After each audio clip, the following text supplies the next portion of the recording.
FBI still have your cell phones? New York City Schools Chancellor David Banks refusing to answer any more questions about the federal investigation targeting him and his two brothers, Deputy Mayor Phil Banks and former MTA official Terrence Banks. On Friday, Banks confirmed that his phones were still being held by the FBI, but hasn't given an update since. Mayor Eric Adams appeared with Chancellor Banks for the first time in public since news of the raids were leaked and attended Banks' State of the Schools address. Adams did not speak at the event, however, and snuck out while Banks was still talking. Later, Adams also pushed back on answering any more questions about the growing number of federal investigations looking into him and his team. We're not going to be distracted, and one of the distractions is answering the same question over and over and over and over again, like you're going to get a different answer. I'm just not going to do that. I got a city to run. But now a fourth lawmaker, City Councilwoman Alexa Avelas, is calling on Adams to resign. At one point, Adams was asked if he understands that it's not just reporters who want to know more about these investigations. No, I don't understand. Because if they had that same level of concern, then I would see it when I'm in the public with all of the town halls. Adams also pushed back on reports that his legal advisor, Lisa Zornberg, resigned over the weekend because he would not take her advice and fire some of his aides involved in these federal investigations. Tell me, can you feel it? Tell me, can you feel it? Tell me, do you feel it? He is on.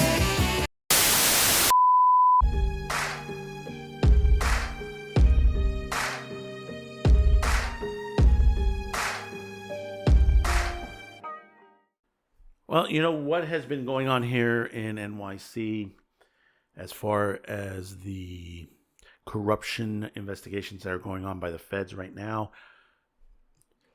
We saw recently 2 FDNY fire chiefs have been arrested, charged with corruption to the situation with taking bribes to fast track inspections. You know, it's pay to play, as they say. We also have seen more subpoenas go out. Eddie Cabán, commissioner of the police department, has resigned, replaced by a person who's in the Joint Terrorist Task Force, a Fed. He's taken over. As far as that, still seeing more and more investigations are pushed out. And just recently, we saw Sean Diddy Combs arrested. Now, you may ask yourself, what does this have to do with the New York situation? One thing is you got to bring up to this point, and I know a couple people put this out online. There have been allegations that LAPD has, someone there has taken bribes from his company to keep things quiet to the situation and what's been going on with those parties that they talked about. And you would think that someone in the NYPD as well is doing that too, because he's had those parties on this end of the country. But nonetheless, we need to just wait and see if this is true. If, you know, is there an NYPD connection? Is there a City Hall connection? I mean, why did they give him a key to the city? Why? There you know, hundreds of other people that they could have given, heroes that they could have given the key to the city, but they gave it to Diddy. Think about that for a minute. And now they took it away. But the city put out an article. And it's an interesting article because basically we have to put to the premise. With what has been going on in the Eric Adams administration, there are 2 things that can happen at this point. What if he resigns, or can he be forced out? Who will replace him? Well, let's read into this immediately from the city. What happens if Eric Adams resigns? Can he be forced out? And either way, yeah, I believe so. As 4 separate federal investigations plague Mayor Eric Adams and his administration, progressive politicians such as Councilmember Tiffany Cabán, no relation, State Senator Julia Salazar from Brooklyn, Tiffany's from the Queens, and Assemblymember Emily Gallagher from Brooklyn have called on him to resign, and all 3 of them are Democrats. just to put that in your perspective if you don't know who these council members are. Adams had steadfast said he will not, but there's also the possibility that he could be forced out. Now remember, this is the same Adams that says Cabán would not quit, he won't resign, I'm not going to fire him. Meanwhile, Cabán has left. If he were to leave office under any terms, he will be succeeded by the city's public advocate, Jermaine Williams, which that'll be trading off to another issue. And a special election would be held to elect a new mayor. How would this shake out? Here are the basics. How could Adams leave office? Adams will either leave office voluntarily or against his wishes. If it's voluntary, that means resigning. Only 2 New York City mayors have ever resigned. That's Jimmy Walker in 1932 and William O'Dyer in 1950. But the New York City Charter, the code governing the city of New York, has changed in the last 75 years. And if Adams were to leave office today, it would trigger a new process for replacing him that has never been enacted before. You may ask yourself, who has the power to remove the mayor? Governor Kathy Hochul has the ability to remove New York City's mayor from office, but the governor's power to replace the New York City mayor has never been used. In 2019 and 2020, former Governor Andrew Cuomo faced calls to remove then Mayor Bill de Blasio for campaigning for the president and the handling of the COVID-19 pandemic, but did not act on those recommendations. The second option for removing the mayor is an inability committee. As laid out in the charter, the committee would be made up of corporate counsel and an attorney representing the city and a position that is currently vacant. Yes, we know that we can't even get to this point because we don't have a city lawyer. The city controller, Brad Lander, who's running up against Mayor Adams in 2025, the Speaker of the City Council, Adrian Adams, one deputy mayor, and Adrian Adams has always been head-to-head with Mayor Edward Adams, and they're not related. One deputy mayor selected by the current mayor, in this case Adams, and the borough president who have served most consecutive years in the office, and that's currently Queensborough President Donovan Richards. Once convened, the committee could vote to form a panel of the entire city council, which could then vote to declare Adams temporarily or permanently unable to discharge the powers and duties of the office of the mayor, according to Section 10 of the Charter. To take that step, the council would need at least 2/3 of its members to vote for removal. You may ask yourself the next question, which is on here. What happens if Adams is indicted? Can he still serve?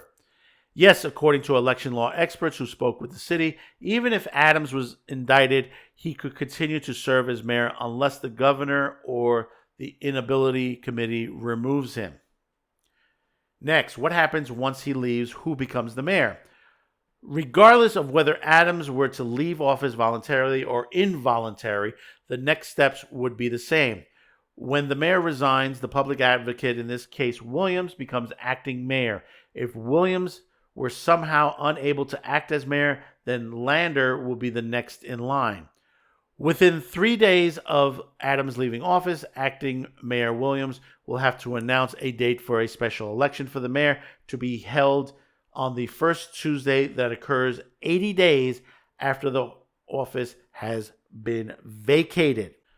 The special election would use ranked choice voting, where voters rank up to 5 candidates. If a candidate gets more than 50% of the first choice votes, they win. But if not, the voting continues in rounds.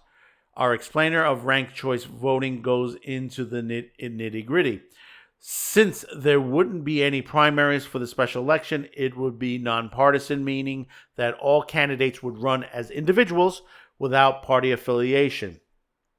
And it means that all voters, regardless of party affiliation, could vote, including registered Republicans, Democrats, and Independents all together.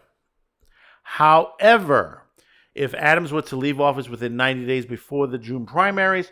So after late March of 2025, there will be no special election according to the charter. In that case, Williams will be acting mayor until the new mayor is elected in November, and then that person will be immediately take office after the November election, rather than waiting until January 1st, 2025, when the mayor is usually sworn in. What would this mean for the 2025 mayoral race?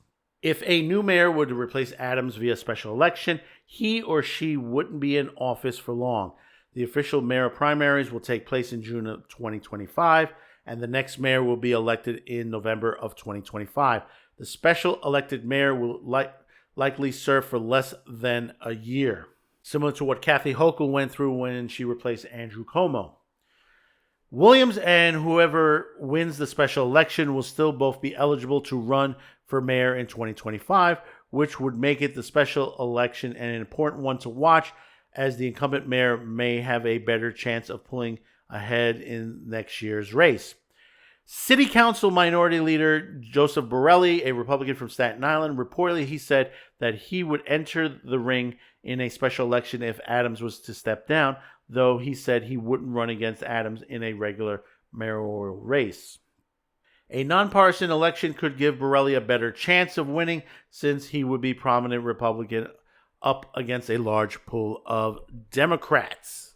There's nothing stopping others who have declared their candidacies for mayor in 2025 from joining special elections. Lander, who will be the next in line after Williams to succeed Adams, is already planning to running for mayor in 2025, along with State Senator Zelnor Meyer from Brooklyn, State Senator Jessica Ramos from Queens, and former Controller Scott Stringer and others. And, probably Curtis Sliwa is in that list as well. What do you think of that? You have to put to the perspective. Mayor Adams needs to go. It's plain and simple. He needs to go. Right now, and the funny part is he's sitting there. If you've seen some of the videos, just recently, some of the press conferences, he's like, yeah, nobody's paying attention. No, nobody cares about what's going on as far as these probes. Really, Eric? Really, Mr. Mayor? I think people are paying attention. Because there are people out there, and you can go to the street level, that are asking for your resignation. In other words, they're asking for your head on a spike. Because literally, whether you are, and I'll say this, innocent until proven guilty, whether you're innocent or you're guilty to the situation on this probe, it was on your watch. You hired these people. And it's not one, it's not two, it's a lot of the people that you put into play, friends of yours that have been put in these positions that are now being investigated by the feds, the Southern District of New York, the Eastern District of New York. You have all these investigations that are going on. And to top it off, is, like I said before at the beginning of this, is Diddy part of this situation? We don't know that as of yet. We've only had the unsealing. If Adams is mentioned in this in Sean Diddy's case, literally his career is over. It's way over, whether he's innocent or guilty to the situation. Because just to have his name added to that, and remember, they were best buddies when he gave him the key to the city. And many other politicians. Put it this way, there's going to be a lot of people in the music industry going to fall. Same thing in Hollywood and same thing in politics. This is the thing we should have saw with someone else who mysteriously, I don't want to say that, mysterious actions happen to them and is no longer with us. And you know who I'm talking about, who had that the mystical island, as they say. That's what should have happened then. Now we're getting it with Diddy. But it could end up to be the situation that he could be indicted and go down as far as his other conspirators go. Remember, they're still doing the NYPD thing here still now. And that's the biggest one of them all. Whether he goes down for the NYPD corruption charge or the Turkey corruption charge, or even possibly, because we're hearing some stories on this, that the CCP has gained admittance into our politics here in New York, under certain circumstances. Are they paying people off in our city hall with their money? Think about that for a minute. Think about that. I mean, right now we don't have the proof, but some things are starting to leak in quietly. The Winnie Greco story has gone real. They've gone. How you want to say is run silent, run deep. That is literally has gone really quiet on that case. So let me know in the comments below. Do you think he's going to resign, or do you think he's going to be ousted, or do you think he's going to stick it in till the end? I don't think he's going to, even if he sticks it in to the end, I don't think he's going to win the next election. If he, and I'll say this straight out today, in September 2024, if he gets in again, I question the election. I really, truly would. So comment, like, share this video, and don't forget to hit that subscribe button. It's very important. We do really appreciate you clicking on this video, because I know you have thousands and thousands of other choices here on all these social media platforms: YouTube, The Green Machine, Odyssey, BitChute, Twitter. You have many choices to watch things, and you've clicked on our video. We really, really, truly appreciate it. Thank you very much. Until next time, thank you for tuning in, and so long.